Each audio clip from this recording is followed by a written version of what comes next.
जूते फटे पहनकर आकाश पर चढ़े थे, हमारे सपने हरदम हमारी औकात से बड़े थे। दुश्मन ने भी सर काटने से पहले सर झुकाया, जब देखा हम निहत्थे मैदान में खड़े थे। तो हम एक ऐसी विभूति के बारे में आज चर्चा करने जा रहे हैं, एक प्रतिभा के धनी, एक बैरिस्टर, एक विरले व्यक्ति, एक ऐसे अद्भुत व्यक्ति के बारे में आज हम चर्चा करने जा रहे हैं। उनकी जन्म से लेकर उनकी मृत्यु तक के स्थलों के बारे में चर्चा करने जा रहे हैं। जिन व्यक्ति का या जिस व्यक्ति का भारतीय राजनीति में इतना योगदान है, यदि उस खंड को निकाल दिया जाए, उनके काल को निकाल दिया जाए, तो कहीं न कहीं भारतीय राजनीति शून्य हो जाएगी। ठीक है, तो आइए आज मैं कैसे, आप समझ ही गए होंगे इशारा हमारा किस तरफ है। इशारा हमारा सीधा आपके राष्ट्रपिता, हमारे राष्ट्रपिता महात्मा गांधी जी की तरफ है। ठीक है, तो आइए उनसे संबंधित जो भी स्थल हैं, क्योंकि आपके एग्जाम्स में पूछे जाते हैं, जो भी स्थल उनसे संबंधित हैं, उनके जन्म से लेकर आज मैंने उनके जन्म से लेकर उनकी मृत्यु तक के जितने स्थल हैं, हालांकि जो आंदोलन के दौरान उनके कुछ स्थल हैं उनको मैं कुछ छोड़ दिया हूँ, क्योंकि मैंने उनको करवा दिया है आंदोलन के दौरान ही, आंदोलन में ही मैंने उनको करवा दिया है। उनके अलावा जो अन्य बन रहे हैं, ताकि आपका बार बार टाइम ना वेस्ट हो, एक ही वीडियो में सारा का सारा, एक ही वीडियो में सारा का सारा खेल समाप्त हो जाए, इसलिए मैंने एक ही वीडियो में पूरा समेटने का प्रयास किया है। ठीक है, इसको आप ध्यान से देखिए और आप कोशिश कीजिए कि आप उसको नोट्स बना लीजिए। ठीक है, न समझ में आया तो आप 2 बार देखिए, 1 बार से 2 बार देखिए, क्योंकि अगर 2 बार देख ले तो आपके दिमाग में तुरंत फिट हो जाएगा। चलिए, इसमें हम आपको जन्म से लेकर, इनके जन्म से लेकर जितने भी स्थल हैं सबके बारे में ही पर चर्चा करेंगे। ठीक है, देखिए इसमें कह रहा है कि इसमें जो स्थल है, पहले देखिए आपको थोड़ा बताएं हम कि जो भारतीय राजनीति में विरले व्यक्ति ऐसे श्री महात्मा गांधी जी का जन्म जो है 2 अक्टूबर 1869 को पोरबंदर में हुआ था। ठीक है, पोरबंदर मैं आपको दिखाऊं तो ये पोरबंदर है। ठीक है, ये हम पोरबंदर इसको कहते हैं। पोरबंदर गुजरात में है। कहाँ पर है? गुजरात में।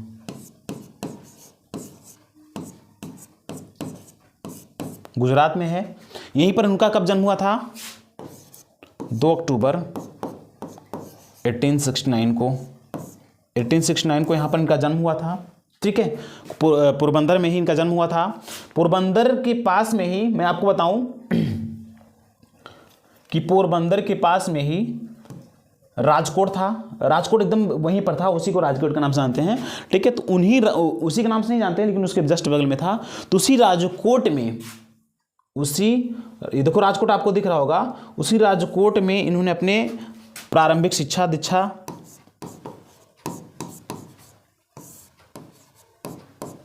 पूर्ण की थी। ठीक है, प्रारंभिक शिक्षा को पूर्ण किया था। और इसी जो यहाँ पर जो स्कूल था उसका नाम शुरू में था राजकोट हाई स्कूल विद्यालय। राजकोट हाई स्कूल के नाम से जाना जाता था। लेकिन यह स्कूल जो है राजकोट हाई स्कूल का नाम से जाना जाता था, लेकिन बाद में चलकर इसे जो है महात्मा गांधी, ठीक है, महात्मा गांधी हाई स्कूल के नाम से जाना गया। कैसे? महात्मा गांधी हाई स्कूल के नाम से। ठीक है, महात्मा गांधी हाई स्कूल के नाम से जाना गया। तो ये इनके बारे में ये प्रारंभिक उनका जीवन था। जन्म कहाँ हुआ था? पोरबंदर। ये देखो गुजरात है। ये जो आप मानचित्र देख रहे हैं, यह मानचित्र जो है आज़ादी के पूर्व की थी। ठीक है, तो इतना से इनके बचपन संबंधी था। ठीक है, फिर आगे चलकर वो विदेश चले गए। 21 वर्ष तक आप विदेशों में रहे। ठीक है, फिर 9 जनवरी 1915 को इनका भारतीय राजनीति में पुनः प्रवेश हुआ। और जब प्रवेश हुआ तो वो जहां पर उतरे थे, ठीक है, जहां पर उतरे थे वो स्थल था, जहां पर उतरे थे वो मुंबई का एक स्थल था, अपोलो बंदरगाह। ठीक है, कहां पर? अपोलो बंदरगाह पर। प्रश्न पूछा जाता है कि कहां पर उतरे थे? अपोलो बंदरगाह पर।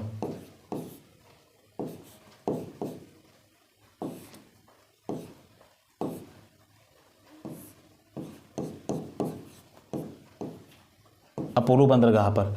मुंबई का एक बंदरगाह है अपोलो बंदरगाह, यहीं पर ये उतरे थे। ठीक है, अपोलो बंदरगाह। और यहां पर उतरने के बाद वो जीवनलाल बैरिस्टर, क्या था? जीवनलाल बैरिस्टर क्योंकि ये भी बैरिस्टर थे, तो जीवनलाल बैरिस्टर के मकान में रहे। ठीक है, जीवनलाल बैरिस्टर के मकान में रहे। तो जब ये कब आए थे? 9 जनवरी 1915। 9 जनवरी 1915 को भारतीय राजनीति में उन्होंने प्रवेश किया था। वो समय था 9 जनवरी 1915। कहाँ पर उतरे थे? अपोलो बंदरगाह पे। किनके मकान में रहने, शुरू में रहने लगे? जीवनलाल बैरिस्टर। बाद में यहाँ चलकर यहीं आप देखेंगे तो आपको दिख रहा होगा अहमदाबाद, ये जो स्थल है अहमदाबाद दिख रहा होगा। ठीक है, अहमदाबाद में ही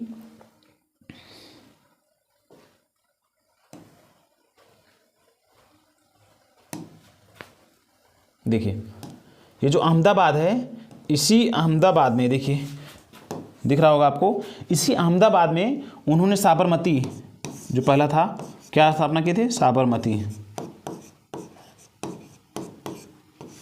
आश्रम। साबरमती की आश्रम की स्थापना की थी कब? 1915 में ही। 1915 में ही साबरमती आश्रम की स्थापना की थे।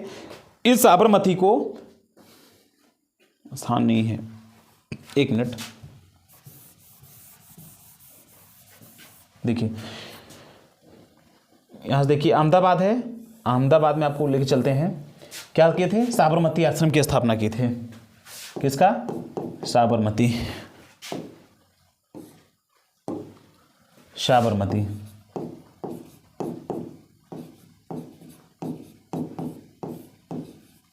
साबरमती आश्रम की स्थापना की थी कब? 1915। किसके सहयोग से? अंबालाल साराभाई के सहयोग से। किसके? अंबालाल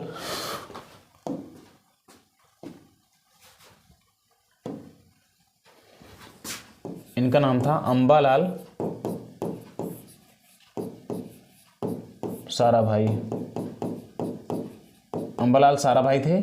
इनके सहयोग से इन्होंने साबरमती आश्रम की स्थापना की थी। इसे हम गांधी आश्रम के नाम से भी जाना जाता है। किसके? गांधी आश्रम। कहाँ पर था? किस नदी के तट पर? तो ये अहमदाबाद में था।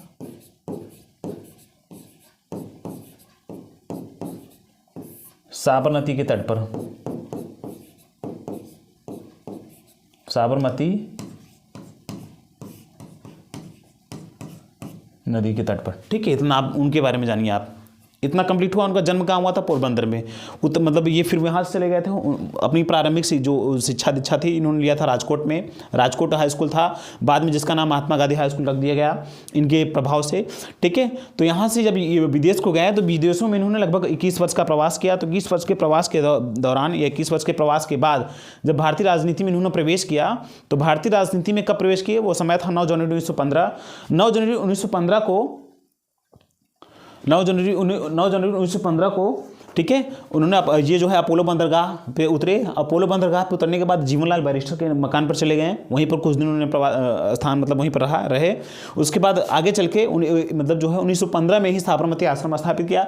साबरमती आश्रम स्थापित किया और इस आश्रम को गांधी आश्रम के नाम से भी जाना जाता है। और इस आश्रम की स्थापना अंबालाल साराभाई के नेतृत्व में किया गया था। अंबालाल साराभाई के समर्थन से, उनके पैसों से किया गया था।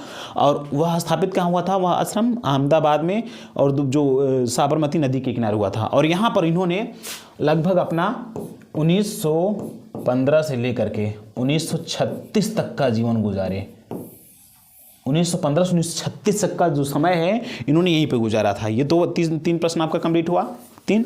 अब अभी चलो आपने साबरमती आश्रम की स्थापना कर दी। उसके बाद अगला जो रहा इनका कदम, एक और आपको बता दे रहा हूँ। एक मुंबई में एक वर्धा था। वर्धा मतलब ये मुंबई आप देख रहे होंगे, ये प्लेस। ठीक है, तो इसी मुंबई में आपको बता दूँ, ये मुंबई यहाँ पे जानिए। देखिए जब आप लोकेट करेंगे मैप को, ठीक है, ये वर्तमान मैप नहीं है, प्रीवियस मतलब आज़ादी के पहले का, इसलिए खंडित नहीं है। अदरवाइज आंध्र प्रदेश, गोवा, केरल सब अलग अलग नहीं है। ठीक है, ये बहुत पहले का मैप है, आज़ादी के पहले का मैप है, लेकिन फिर भी आपको समझा रहा हूँ। ये जो महाराष्ट्र आप देख रहे हैं, इस महाराष्ट्र में एक स्थान था वर्धा। किस नाम से जानते थे? वर्धा। कहाँ पर था? महाराष्ट्र में था। वर्धा महाराष्ट्र में था। और वर्धा में ही इन्होंने सेवाग्राम आश्रम की स्थापना की थी। किसका? सेवाग्राम आश्रम की स्थापना की थी। ठीक है, कब की यहाँ, और यहाँ उन्होंने अपना जीवन कब से कब तक गुजारा था, 1936 से लेकर 1948 तक यहाँ अपना समस्त जीवन गुजारे थे। 1936 से लेकर 1948 तक ये इतना हुआ। ये आपको दिख रहा होगा, बॉम्बे ये लिखा है, ठीक है। फिर आगे चल के आप इसको देखिए, वर्धा प्रस्ताव ये सब हुआ। फिर आगे चल के इन्होंने 1917 में बिहार में चंपारण आंदोलन, ये देखो आपको चंपारण दिख रहा होगा, लिखा चंपारण है, ये बिहार है, तो बिहार में ही इन्होंने चंपारण, देखो लिखा भी है, चंपारण आंदोलन का नेतृत्व किया। किसमें? चंपारण आंदोलन। कब? 1917। कब किया था? कब किए थे? 1917 में, ठीक है। चंपारण कहाँ पर है? बिहार में, बिहार में, ठीक है। ये है बिहार में इन्होंने चंपारण की स्थापना, चंपारण जो है आंदोलन चलाया था। अगला है, अगला कह रहा है कि फिर ये मान लो चंपारण आंदोलन संबंध रहा। फिर आगे चल के इन्होंने एक असहयोग आंदोलन चलाया था। उस असहयोग आंदोलन में मैं आपको थोड़ा सा बता दूं कि उस असहयोग आंदोलन में जो 1920 में चलाया गया था, 5 फरवरी 1922 को, देखो सब मैं नहीं बता रहा हूँ, उसका जो इंपॉर्टेंट है वही बता रहा हूँ। जो एक यूपी है, उत्तर प्रदेश है, देखो ये उत्तर प्रदेश उत्तराखंड सब लेके है, क्योंकि उसमें बटा नहीं हुआ था। तो उत्तर प्रदेश के पूर्व में ही, पूर्वी उत्तर प्रदेश कह सकते हो, एक प्रदेश था जिसको हम कहते हैं गोरखपुर। किसके नाम से जानते हैं? गोरखपुर। वहीं पर एक कांड और हुआ था गोरखपुर में, गोरखपुर। यहीं पर क्या हुआ था? चौरा चौरी कांड। क्या हुआ था? चौरा चौरी कांड। कब हुआ था? 5 फरवरी 1922। समय था 5 फरवरी 1922। 5 फरवरी 1922 को वहां पर चौरा चौरी कांड हुआ था, ठीक है। आप इतना जानिए, पूर्वी उत्तर प्रदेश देखिए दिख रहा होगा, पूर्वी उत्तर प्रदेश गोरखपुर में चौरा चौरी कांड 5 फरवरी 1922 को हुआ था, ठीक है। आप सब समझते चलिए। उसके बाद 1916 में, ये आपको स्थल दिख रहा होगा लखनऊ, यूनाइटेड प्रोविंस का मतलब यूपी। यूपी आपको लखनऊ यहाँ पर दिख रहा होगा, ठीक है। यूपी में ही ये प्रथम अधिवेशन भाग लिए। किसमें? प्रथम अधिवेशन, कांग्रेस के प्रथम अधिवेशन भाग लिए। इनके लिए 1916 का जो अधिवेशन है, 1916 के लखनऊ अधिवेशन में भाग लिए। किसमें? लखनऊ अधिवेशन। इनका ये जो है पहला अधिवेशन था, ठीक है। लखनऊ अधिवेशन में भाग लिया। इसी अधिवेशन में इनके जो गुरु थे गोपाल कृष्ण गोखले ने इनको कहा था कि आप कम से कम 1 वर्ष की चुप्पी साध लीजिए, आप भारतीय राजनीति को पहले उनकी बारीकियों को समझिए, उसके बाद ही आप इसमें कदम डालिए, ठीक है। आप इसके प्रति कोई कदम उठाइए। तो इस तरह से लखनऊ अधिवेशन में उन्होंने भाग लिया था। लखनऊ कहाँ है? उत्तर प्रदेश के बीच में ही, ठीक है। आगे चल के देखिए, फिर आगे चल के इनका समय आता 1930 का। 1930 आप देखेंगे, 1930 में इन्होंने एक चलाया था दांडी मार्च, जिसको आप लोग जानते हैं। दांडी मार्च मैंने पढ़ाया था। दांडी मार्च जो ये साबरमती आश्रम से, साबरमती आश्रम आपका अहमदाबाद में है। अहमदाबाद देखो दिख रहा होगा आपको, ये साबरमती आश्रम लिखा है, साबरमती आश्रम और अहमदाबाद, यहीं से इन्होंने का आंदोलन चलाया था।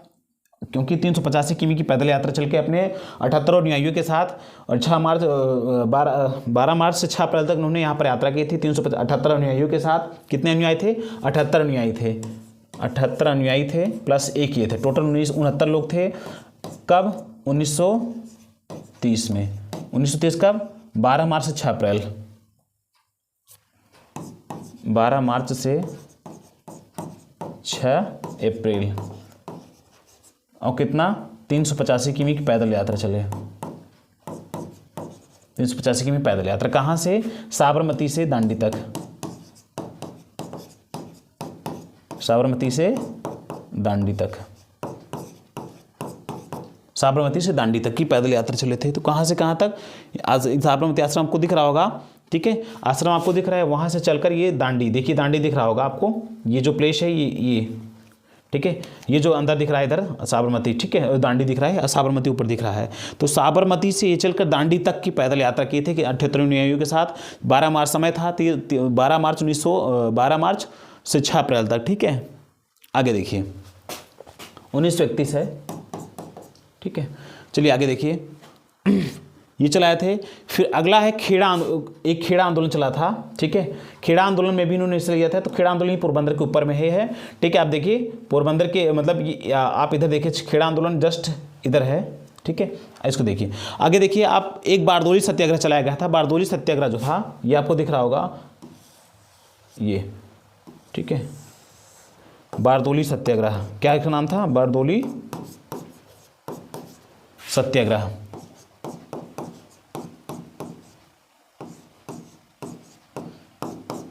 किसके? सरदार वल्लभ भाई पटेल के नेतृत्व में चलाया गया था बाद में।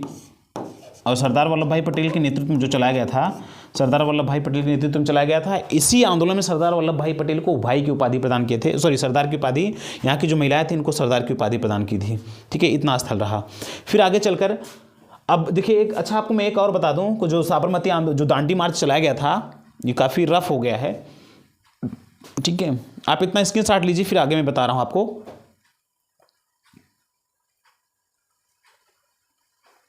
चलिए देखिए स्क्रीनशॉट ले लिए होंगे, इतना स्पष्ट हुआ होगा। देखिए अब ये जो स्थल है, ये जब दांडी मार्च गांधी जी चलाए थे तो आपको मैं बताऊं कि भारत में कई स्थल थे जो साबरमती आश्रम से दांडी मार्च के मध्य चलाया गया जो आंदोलन था, नमक सत्याग्रह जिसको कहते हैं, उस आंदोलन से प्रभावित थे। तो जैसे इस आंदोलन से प्रभावित जो स्थल हैं, एक स्थल आपका है नॉर्थ वेस्ट फ्रंटियर, जिसको अभी आपको जस्ट इसके पहले कुछ समय आपको पहले बताया। ये देखिए नॉर्थ वेस्ट फ्रंटियर, यहाँ पर उत्तरी पश्चिमी सीमा प्रांत इसको कहते हैं। यहाँ पर चलाया गया था लाल कुर्ता आंदोलन। क्या? लाल कुर्ता आंदोलन। लाल कुर्ता आंदोलन किसके नेतृत्व में? यहाँ पर था खान अब्दुल गफ्फार खां, खान अब्दुल गफ्फार खां, ठीक है। इन्होंने 10 रोजा पत्रिका भी निकाली थी।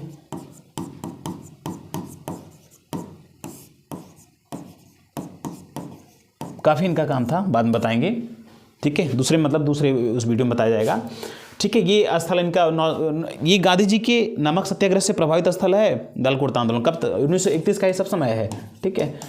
एक ये रहा, एक गांधी जी के द्वारा यहाँ से लेकर यहाँ तक चला गया। तीसरा जो स्थल था ये वेदारण्यम है, ये तिरुचिरापल्ली। क्या है? त्रिचुरापल्ली एक स्थल है, त्रिचुरापल्ली है। त्रिचुरापल्ली से यहाँ से लेकर यहाँ तक ये वेदारण्यम है, वे है, ठीक है। वेदारण्यम त्रिचुरापल्ली से वेदारण्यम तक किसने चलाया था आंदोलन? जो नमक सत्याग्रह के प्रभाव में सी राजगोपालचारी थे, चक्रवर्ती राजगोपालचारी। आप पूरा नाम लिख लीजिए, चक्रवर्ती राजगोपालचारी। चक्रवर्ती राजगोपालचारी ने इसी आंदोलन नमक सत्याग्रह से इसी दांडी मार्च वाले से आंदोलन से ही प्रभावित होकर त्रिचुरापल्ली से वेदारण्यम में कुछ अपने अनुयायियों के साथ चक्रवर्ती गोपालचारी जी ने यहाँ वेदारण्यम से त्रिचुरापल्ली तक आंदोलन चलाया था। ये रहा एक ये रहा, दूसरा ये रहा, तीसरा देखिए ये जो स्थल है आपको दिख रहा होगा मणिपुर। यहाँ पर चिटगांव जो है इसके ऊपर एक मणिपुर है। मणिपुर में जैदोनांग ने नमक सत्याग्रह चलाया था। किसने? जैदोनांग आंदोलन के नाम से जाना जाता है, जैदोनांग आंदोलन। इन्हीं के जैदोनांग एक व्यक्ति थे, ठीक है। जैदोनांग, इसके नेता भी जैदोनांग ही थे। जैदोनांग ने इस आंदोलन की कमाल संभाली थी। तो जैदोनांग के नेतृत्व में जैदोनांग आंदोलन चला गया था। किससे प्रभावित था? नमक सत्याग्रह से। स्थान कहाँ है? मणिपुर में। मणिपुर में ही जैदोनांग आंदोलन चला गया था। किसके नेतृत्व में? जैदोनांग नामक व्यक्ति के, जनजाति था। बाद में इसको फांसी दे दी गई। क्या दे दिया गया? फांसी। जब इसको फांसी दे दिया गया तो इसकी जो भतीजी थी,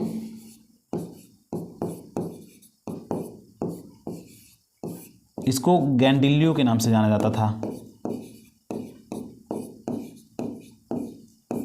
गैंडिलियो ने इस आंदोलन की कमाल संभाली। इनको फांसी देने के बाद अंग्रेजों ने इनको पकड़ के जैदोनांग को फांसी दे दिया। तो इसका आंदोलन की कमाल गैंडिलियो ने संभाला। और गैंडिलियो को पकड़ के फिर इन लोगों ने अंग्रेजों ने जब जेल में डाल दिया गया, मतलब जेल में डाल दिए, तो स्वतंत्रोत्तर आज़ादी के बाद पीटी नेहरू ने प्रधानमंत्री जब बने तो नेहरू ने इनको आज़ाद करवाया। आज़ाद करवाने के बाद इनको रानी की उपाधि दी। किसकी? रानी की उपाधि से नवाजा इनको। ठीक है, किसको? रानी गैंडीलियो को। तो इतना प्रश्न उनसे बनता है। ठीक है, चलिए इतना प्रश्न हुआ। फिर आगे चलते हैं, हम देखते हैं। अब देखिए, आपको ये कर्नाटक दिख रहा होगा, छोटा सा हिस्सा, ये कर्नाटक के यहीं पर एक स्थल है उत्तरी कर्नाटक में, जिसको हम कहते हैं बेलगाम। कहाँ पर है? कर्नाटक में है। बेलगाम किस लिए प्रसिद्ध है? गांधी जी से संबंधित है। क्यों? क्योंकि बेलगाम में ही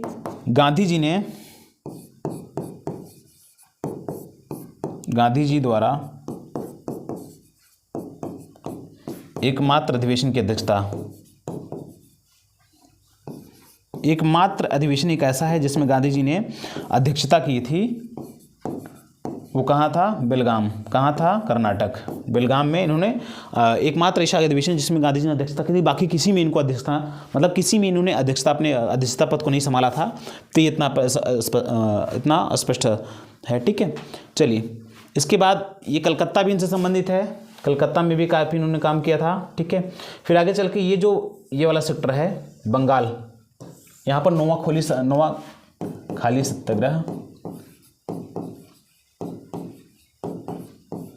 सत्याग्रह इन्होंने चलाया था। नोआखाली सत्याग्रह तात्पर्य है कि जब आज़ादी के समय जब बंटवारा हो रहा था, भारत और पाकिस्तान के मध्य बंटवारा हो रहा था, तो क्योंकि ये भी हिस्सा जो कहीं ना कहीं ये पूर्वी पाकिस्तान कहलाता था और ये पश्चिमी पाकिस्तान, ये जो आप देख रहे हैं ये पश्चिमी पाकिस्तान कहलाता था और ये पूर्वी पाकिस्तान कहलाता था। ठीक है, ये बंगाल जो है पूर्वी पाकिस्तान के नाम से जाना जाता था। 1971 में इसका अस्तित्व आया। इंदिरा गांधी जी के चलते जो है, इंदिरा गांधी जी के बलबूते जो है इसको बंगाल नाम दिया गया। 1971 में अपना अस्तित्व जो है 1971 में ही बंगाल के नाम से पाया। बाकी इसके पहले जो है इसे पूर्वी पाकिस्तान के नाम से जानते हैं। तो जब 14 अगस्त 1947 को इसका विभाजन भारत और पाकिस्तान के मध्य बंटवारा हो रहा था, तो यहाँ पर काफ़ी दंगे हो रहे थे। उस दंगों को संभालने के लिए गांधी जी ने नोआखाली सत्याग्रह यहाँ पर चलाया था, ताकि दोनों में कोई खून खराबा ना हो। तो ये स्थल कहाँ है? बंगाल में है। असम नोआखाली असम का है। ठीक है, तो इस समय उस असम और बंगाल में ये वहाँ पर खड़े थे। ठीक है, वहाँ पर आंदोलन छेड़ रहे थे, देख रहे थे। फिर अगले देखिए, ये जो अमृतसर आप देख रहे हैं पंजाब का हिस्सा है।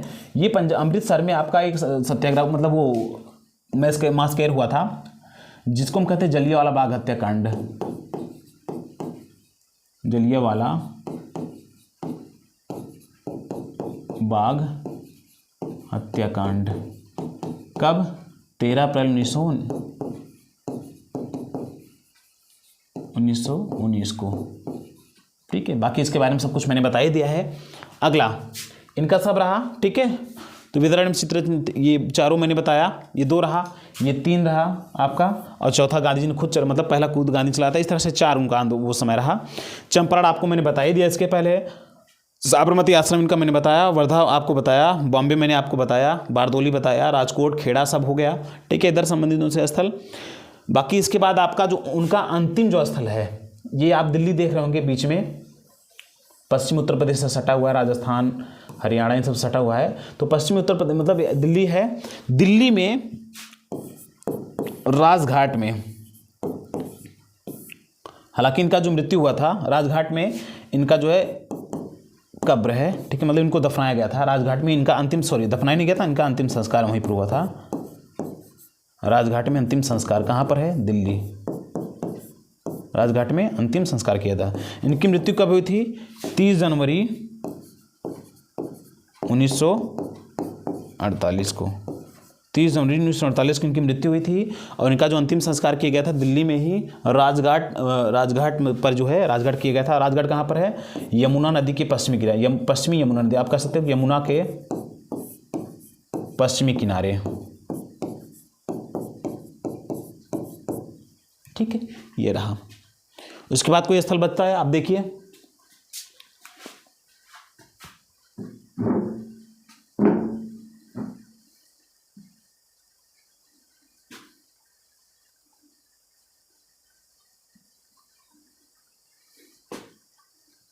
ठीक है, लगभग ऑलमोस्ट हो चुका है। ठीक है, पोरबंदर में एक कीर्ति मंदिर बनाया गया है, चलिए उसको शायद ना पूछे, नया है, कीर्ति मंदिर है, इसके बाद में आया। तो ठीक है, इस तरह से इनका जो पूरा का पूरा जो विधिवत मैंने कंप्लीट करवा दिया भारत में जो स्थल है। हालांकि इनके विदेशों में भी स्थल रहे, जैसे दक्षिण अफ्रीका में इन्होंने फिनिक्स फॉर्म की स्थापना की थी, टॉलस्टॉय फॉर्म की स्थापना की थी, वहाँ पर कुछ अन्य इनके सत्याग्रह भी चलाए थे, जो इन्होंने मतलब कई आंदोलन, वहाँ पर भी आंदोलन चलाए थे। तो उन स्थल को मैं नहीं बताऊंगा, क्योंकि भारत में ही, भारत के मानचित्र पर आपसे जो पूछेगा भारत के मानचित्र से ही पूछेगा। तो ठीक है, ये सारे के सारे प्रश्न रहे। अब भारतीय राष्ट्रीय राजनीति में जो गांधी जी का हिस्सा था, वो लगभग उनसे संबंधित मानचित्र और उनसे संबंधित उपाधियाँ दोनों मैंने कंप्लीट करवा दिया है। उपाधियाँ मैंने पहले वीडियो में दे दिया है, और जो इनसे संबंधित स्थल है वो इस वीडियो में मैंने दे दिया है। तो ठीक है, आप लगे रहिए।